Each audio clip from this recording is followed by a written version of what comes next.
We're going to go to the next slide before I go deeper into the campaign for Black Male Achievement. Y'all know what that is, right? That's Obsession. Anybody wear Obsession cologne? No? No? That's old school, right? Okay, I won't tell you that's what I wear. When I started this job, I went around, I began to talk to mentors because philanthropy was new. And when you're doing something new, you can't be afraid to ask for help. You know, we walk into a job and we think we know it the first day or whatever, and we don't want to ask for help. And so I went around and I began to talk to a lot of people about the field of philanthropy. And I'll never forget this conversation that I had with this guy named Stephen Rickard, and he runs our DC office, which deals a lot with policy. And he said to me, nothing changes in DC until someone becomes obsessed with it. Nothing changes in DC until someone becomes obsessed with it. And that goes for any kind of change that we're talking about. You have got to become obsessed with this. For me, this isn't work. This isn't a job. This is calling. This is ministry. Was this man obsessed for equality? He was obsessed for quality. And I've worked with a lot of obsessed people. And you may have heard about the Young Men's Initiative that Soros, Open Society Foundations, and Bloomberg and the city partnered on. But it reminds me of something very similar. I had the opportunity to help launch Beacon Schools in New York City more than 20 years ago. I don't know if any of you have heard of Beacon Schools. They're a combination partnerships between community-based organizations and public schools to open the school for extended hours, to provide supportive services, to make our public institutions, these schools, real community institutions. And there was a man by the name of Richard Murphy who worked as the Commissioner of Youth Services who was obsessed with creating Beacon Schools. And that's all he would, not all, but he kept pushing Mayor Dinkins about Beacon Schools. We need school-based community centers. He was obsessed. He kept knocking on Dinkins' door to launch this initiative for communities across the country. Across New York City. And it came down to the 11th hour, and Mayor Dinkins had an opportunity, he had a choice to make. And what was on the table was to invest $5 million on a prison barge that would float around the island of Manhattan. A prison that would float around the island of Manhattan, or put $5 million into launching Beacon Schools, school-based community centers. And I thank Mayor Dinkins to this day, and I thank even more Richard Murphy's obsession. You gotta be a little crazy to make change, right? You gotta be a little, Dr. Johnson a little crazy, right? She's a little crazy, right? Because she's a change agent. You gotta be a little crazy. If people telling you you're a little crazy, you know you're doing something right? You know you're doing something right. Not too crazy, but a little crazy, right? And beacons are the only initiative that has outlasted Dinkins, Giuliani, and Mayor Dinkins. And Mayor Bloomberg. And it was all because this man was obsessed. And this Young Men's Initiative, there's this woman, Andrea Batista Schlesinger, who worked for the mayor, and she was doing the planning of 18 months, and I was helping her. And one day I called her, and I was giving her some advice on how to get this thing started, and I said to her, well, I'm looking forward to seeing you and catching up. And she said to me, Shawn, I'm not interested in catching up. I'm interested in making history. And that comment from this woman changed me. So this month, as we are studying and uplifting Black history and giving reverence to people that laid down their lives for advances for not only just Black people, for the United States, let's study Black history. But my question to you, how are you making history? How are you making history? And so I'm thrilled to say, next slide, over the last 5 years that the Campaign for Black Male Achievement has made history. And we've done this with a lot of partners in the field, from philanthropy, government, not-for-profit organizations, the business community. And our theme lately is, what does winning look like? And focusing on winning, because so many people are talking about how black men and boys are losing, and lifting up the work that people are doing. And so in philanthropy, when you launch a new initiative, typically what do? We hire a consultant, a strategic planning consultant. Even if you think you got the answers, you're hiring a consultant. And we engage in a planning process. And I want to tell you that the campaign was really a 3-year initiative. And so, like, you know, we were really going to solve century-long issues in 3 years. But we said, look, you know, we got this campaign, and initially it was a 3-year, $15 million initiative. And all of my career before that, I was the one asking for money. And I kind of thought that $15 million was a decent amount of money. 10 minutes after we launched the campaign and made it public, I realized that the supply, or the demand, far exceeded the supply. That there were organizations and leaders across the country said, we need resources to continue to do this work. And so we had to take a step back, and we started a strategic planning process, and realizing that we had to focus. It would have been very easy to invest in groups all across the country, let 1,000 flowers bloom, but we had to come up with a strategy, and we picked 3 core buckets where we would invest in. And the first one is really about strengthening low-income black families through responsible fatherhood initiatives, both for policy and direct services. There are many dads, many of whom that come out of prison in debt with their child support, and advocating for policies that are fair and not punitive. In the state of Wisconsin, you can, the moment you come out of prison, you can go back into prison if they want to enforce a law that's on a book if you're behind by a certain amount on your child support. So the system's against you. If you've been in prison for 5 years, you know you're coming out, you're behind on your child support, right? And so that's how the system keeps you back in. But also getting fathers engaged in the education of their children. One of our grantees is a group called the Black Star Project. Every year they do this Million Father March. It started in the basement of a church 7 years ago, and they started, I think, with 5 cities. Right now, every beginning of the school year, this Million Father March is in 400 cities across the country. I think they actually are. They were calling it a million before it was a million. That's that whole flame on concept, right?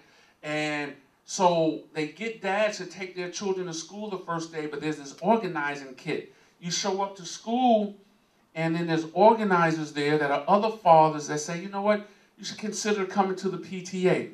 You know what, you should consider coming in and doing a guest speaking engagement to talk about, you know, what you do. You know what, you can run for the school board to get dads engaged.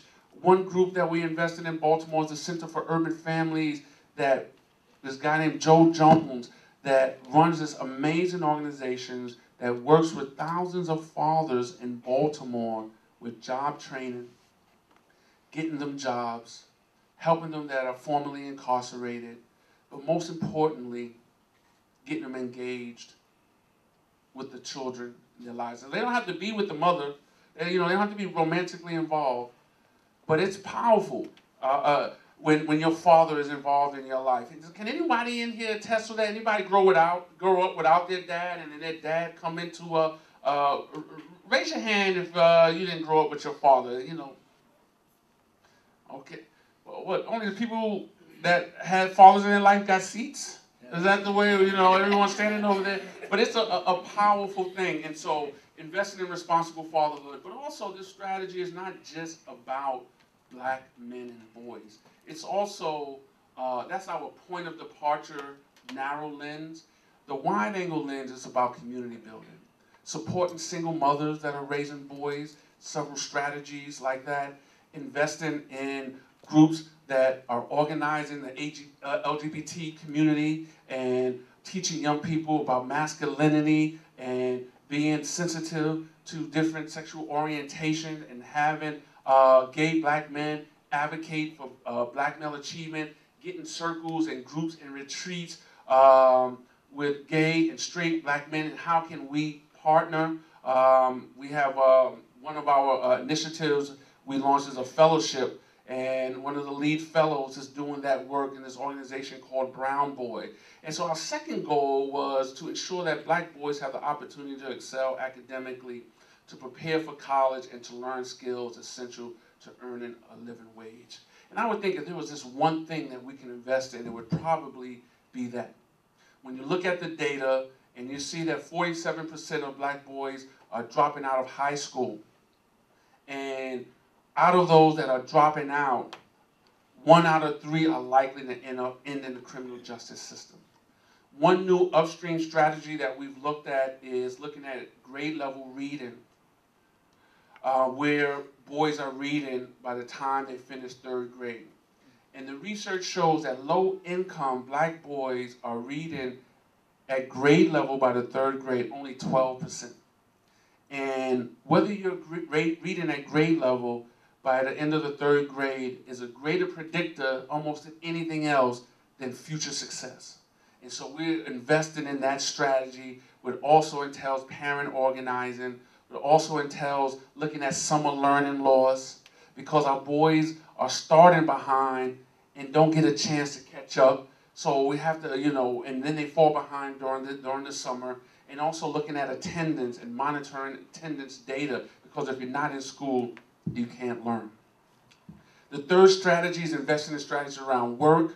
The 4th strategy is investing in strategic communications and arts and culture, giving black men and boys opportunities to become masters of their own media so that you can tell your own story. Investing in groups that give fellowships for filmmakers to tell stories.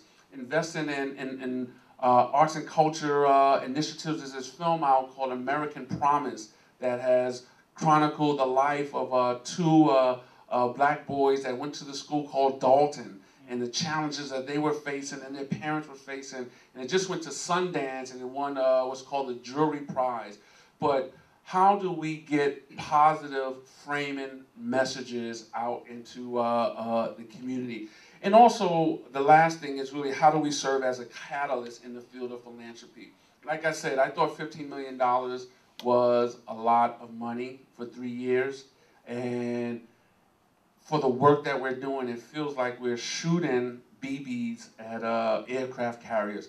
But halfway into those 3 years, during a board meeting, Mr. Soros said, I like what you're doing. We're going to scale the campaign up. We're going to take the term limits off, and we're going to increase your budget. We're going to triple your budget.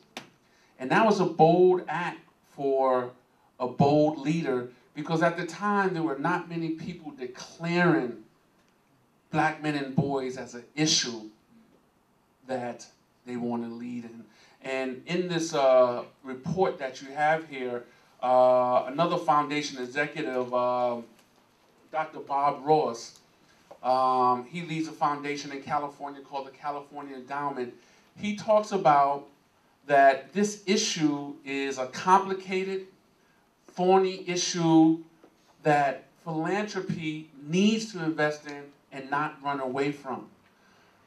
Jeff Cannon talks about, why do we run away from complex issues? Why do we throw our hands up and say, we can't change things? And that's the courageous, heroic leadership that we need today. That's the courageous, heroic leadership that we need from you in this room. And your issue may not be black men and boys. But whatever your justice issue is, we need you to be more courageous. We need you to do and believe you can do the thing that you fear the most. And if folks are hating and complaining about you, that means that you're doing something right. So we're going to go to the next slide. How much time do we have? 15. We have 15, okay. So place matters, race matters, We decided to invest in 6 cities across the country because we knew that pretty soon the question would be, what have you done with what we gave you? And so we picked 6 cities: Philadelphia, Baltimore, Chicago, Milwaukee, New Orleans, and Jackson, Mississippi. 4 years into it, we discovered, and we also had our national investments, that was too many. And that what we need to do in the phase that we're in the campaign is showing that we can do this in 2 to 3 cities. That we can create a model and not spread ourselves too thin. So that the place matters, the race matters, the genders matters, asset-based language, I talked about that. I talked about that this is a community building strategy and it's inclusive of everyone.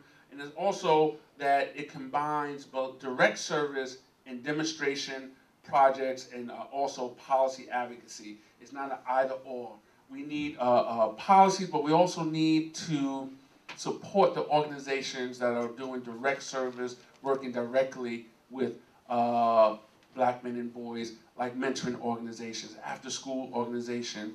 One of our core grantees is a group called the Eagle Academy Foundation. And they have 4 schools here in New York, and 1 school we just helped them open up in Newark. And it's for black and Latino boys, and from 6th grade to high school. And their graduation rates, when you compare to the national rates, and although it's a smaller subset, it's double. It's double. They're graduating at 87%. And these are models that we're investing in, and that's a direct service model. All right, so next slide. The CBMA High Five, very quickly in my few minutes that I have. I talked about the goals that we have, but there are 5 things that drive me every day, and I call them the CBMA High Five. One is build a brand of black male achievement. Be very obsessed. I'm obsessed about this issue, but in the field of philanthropy, keep this issue at the center of the philanthropic public policy debate. Because this is not the first iteration when there's been a focus and attention on black and Latino boys. And the way philanthropy is fickle. It's hot now, but 2, 3 years down the line, there's a new thing where a lot of money is being invested, but the issues have not been solved with black men and boys. So in a lot of ways, I just feel my job is just to keep this issue in the philanthropic discourse. Cultivate strategic partnerships, that one organization, one entity cannot do this alone. Philanthropy cannot do this alone. There needs to be partnerships with government, partnerships with the business sector, partnerships with not-for-profits, and more importantly, partnerships with young men. The same young men that we're talking about, your pants are sagging, the same young men that we're talking about, oh, you're a thug. There's this whole concept called the power of positive deviance that talks about the solutions to the world's most intractable problems lies in the hands and the hearts of the very communities that we come in and think that we're trying to save. And I had that superhero theme. We need more Teen Titans. I believe that my generation is not going to solve this. It's going to be the next generation. And that we have to invest and develop partnerships and have, how many times do we have convenings and meetings to talk about black boys and not one black boy is in the room? Everybody's 40 years, 35 years and older. And so we've been very strategic about investing in groups that do youth organizing and hearing from their voice. Number 3 from this strengthen the field through leadership development and organizational development. Organizational sustainability, I should say, is that this field is very fragile. Many of you have probably been involved in not-for-profit organizations, community centers, after-school programs in your community. They have to go out and they have to write grants. So many of them are living from grant to grant, and we were really committed to showing that we have to support the field of black male achievement. And we looked at history. 25 years ago, there was a lot of money invested by the Kellogg Foundation on this work. And 10 years after, the groups that they invested in, 75% of them were no longer around or were no longer doing the work.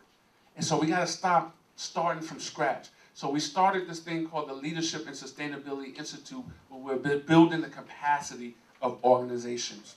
Number 4 of our high five is where we are right now, is measuring, promoting and measuring what works. Our first 4 years are really about the investment strategy and really elevating the field and getting partners in this, this movement. Right now, it's about looking at the data and evaluating this work to show that it's worth the investment. Because right now, particularly in the business, the not-for-profit world, the question is, show me the evaluation, what's the impact? You can tell as many stories as you want. A story is vitally important story, but you have to back up the story with data. So all this year, we're focused on gleaning and bringing the data. Some of our grantees have individual evaluation projects that we have to show that this works. The last thing is sustain the campaign. And not necessarily the campaign for black male achievement, but sustain this work. This issue is not going to be solved in a 3-year initiative or a 5-year campaign.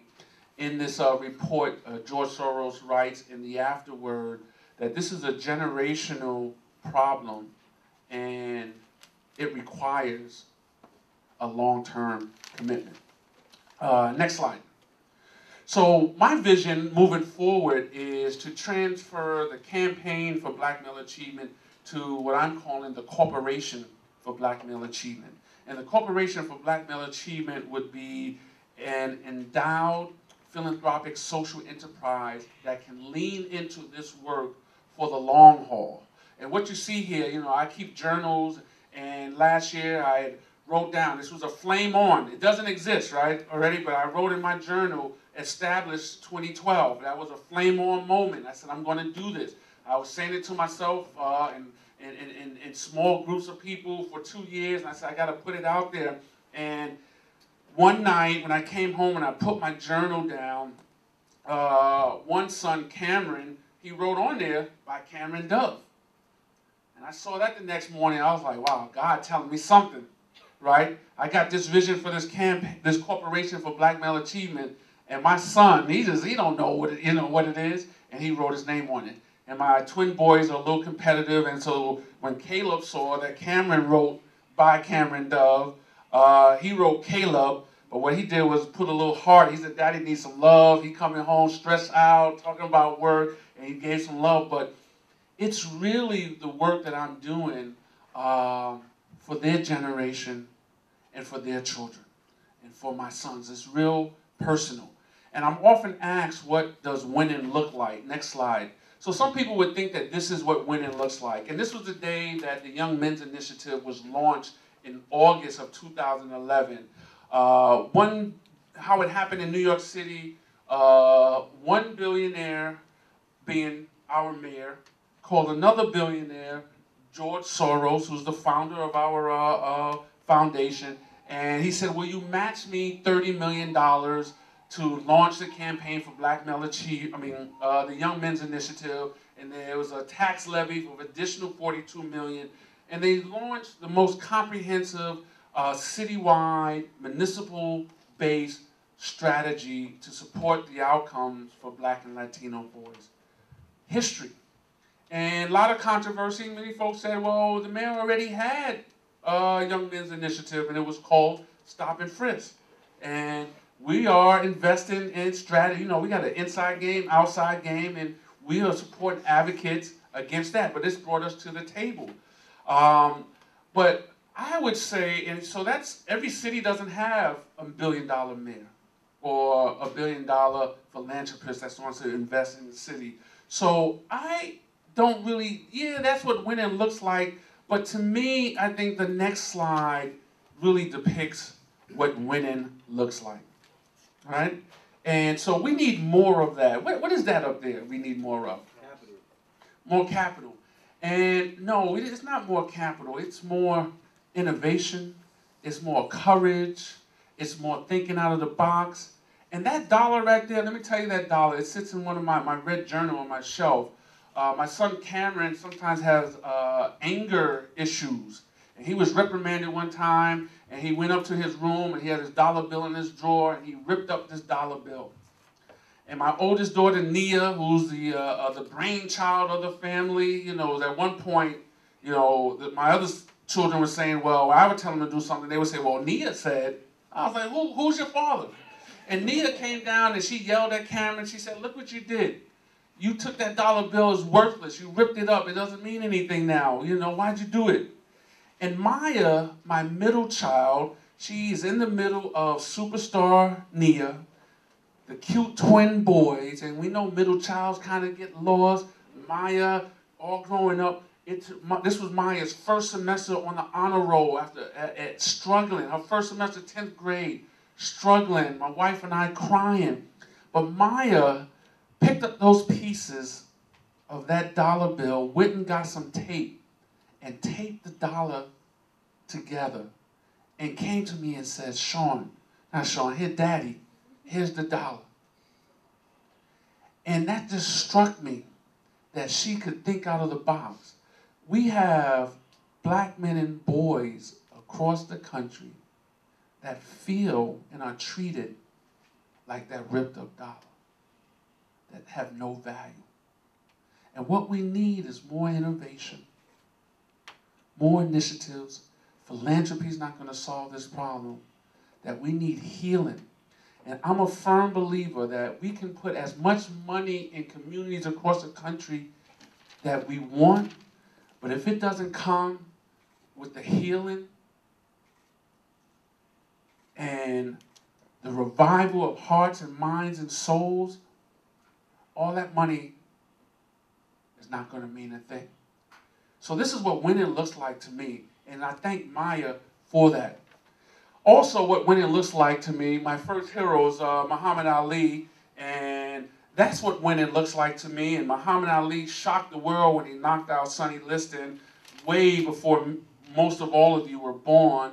And I have a big framed poster in my office of this. And most days I want to leave the office feeling like Ali. Some days I feel like Sonny Liston laying on the floor there. But the next slide is also what winning looks like to me in black male achievement. And that's another Muhammad Ali picture. And this was the fight of the century. And he was fighting Joe Frazier. And Muhammad Ali, this was his third fight after a 3-year exile from boxing because he stood up for his values and said he wasn't going to fight in the Vietnam War because he was against the war. It was against his religion. And he wasn't going to do it, so they took away his right to fight. And this was in the 15th round of this fight, and Joe Frazier hit Muhammad Ali with a left hook that somebody said, David Banks said that his ancestors felt it in Africa. And the reason why this is what winning looks like, Ali, it was the last round. Minute was left in the fight. Ali could have stayed on the canvas. People could have said it was only your third fight, but Ali got up. And what winning looks like, and I know you've already dealt with this in your social justice work, you're going to get knocked down. People are going to tell you you can't do this. People are going to say, why black men and boys? You're going to have this perfect proposal that you think that should get it. They're going to say no. You are going to get knocked down. But what winning looks like, yes, standing over Sonny Liston, it looks like that, but this is what really winning looks like. Getting up after you got knocked down. So in closing for me, winning looks like this. These are my sons, Cameron and Caleb. Caleb's on my right, Cameron's on my left.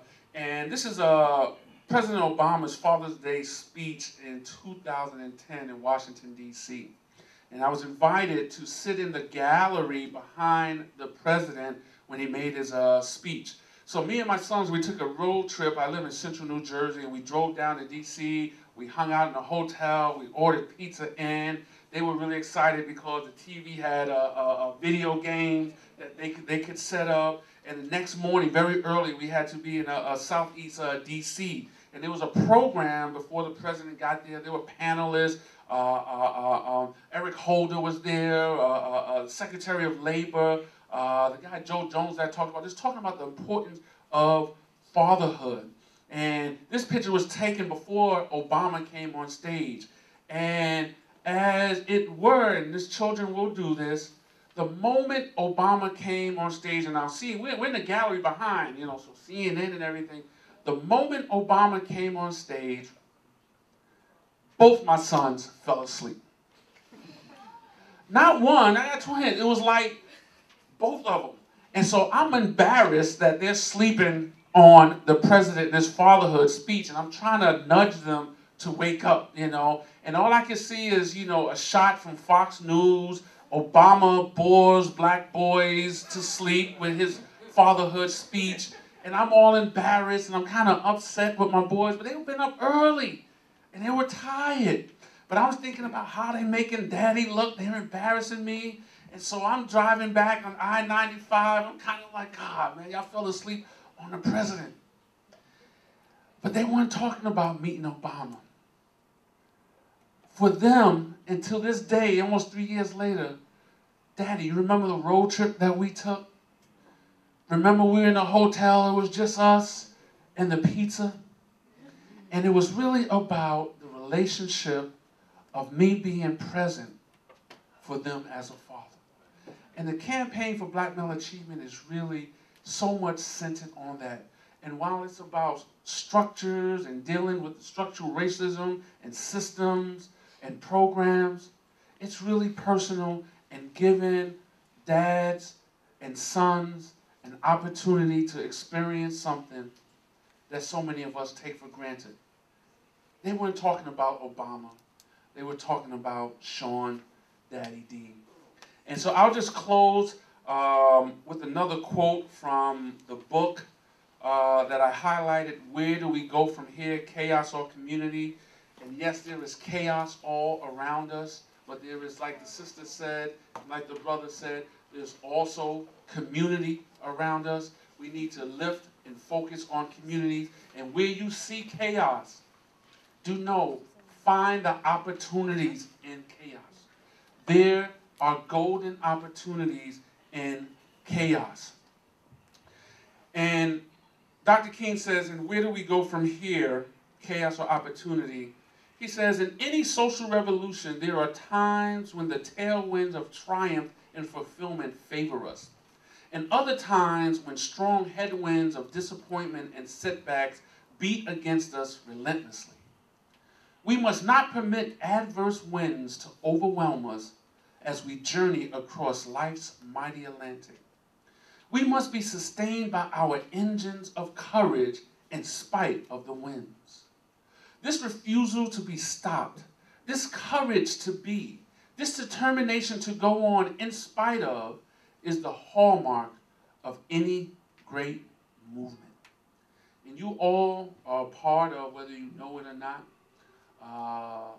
leadership that's involved in a social change justice movement in America. My movement is Black Male Achievement. Your movement might be mass incarceration. It might be LGBT rights. It might be education reform. But I encourage you all to assume that obsess quality in the work that you're doing. When you get knocked down, get back up. And as Dr. King talks about, have that courage to be, to keep on keeping on in spite of. Thank you. I'm glad you reminded me of something that I have been saying lately, that what we need more of, and we don't hear it in philanthropy. Philanthropy really means love of man. Right. And there's not enough love for the issues and the populations that we're working with, and that's at the heart of community, you know, love for one another. So thank you for reminding me of that. Thank you.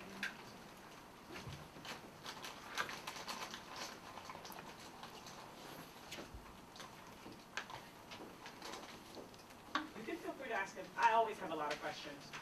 I'll just text them my questions. And I just want to thank you, and I know that you've had a number of my colleagues here to speak, David Miller and Michael Clements, who I've worked closely with in different capacities, just creating this space for us to come in and share our stories and share the possibilities for your students and their work.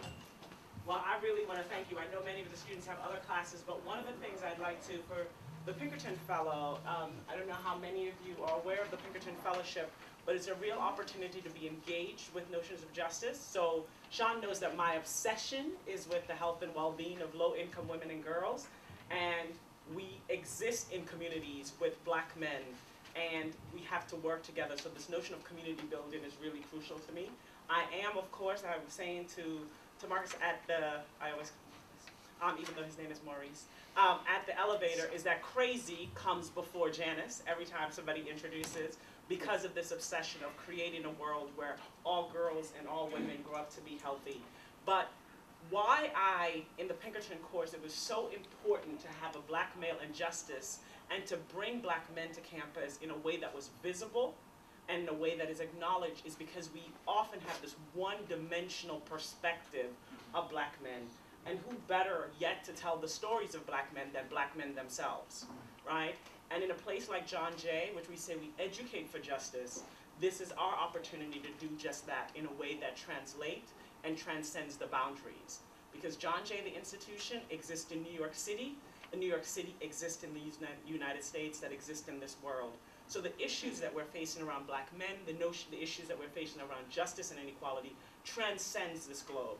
So I'm really delighted, Shawn. I know you're terribly hard to get in contact with, but you have made such an effort here, and your contribution and the stories that you shared, the information you shared today, I think will have a long-lasting impact on all who heard, and certainly on the course and the direction we move forward. So I just want to thank you again on behalf of Chris Bell, the Pinkerton Fellowship, Melissa Podnan, and Ann Jacobs, who couldn't be here, and our fellows.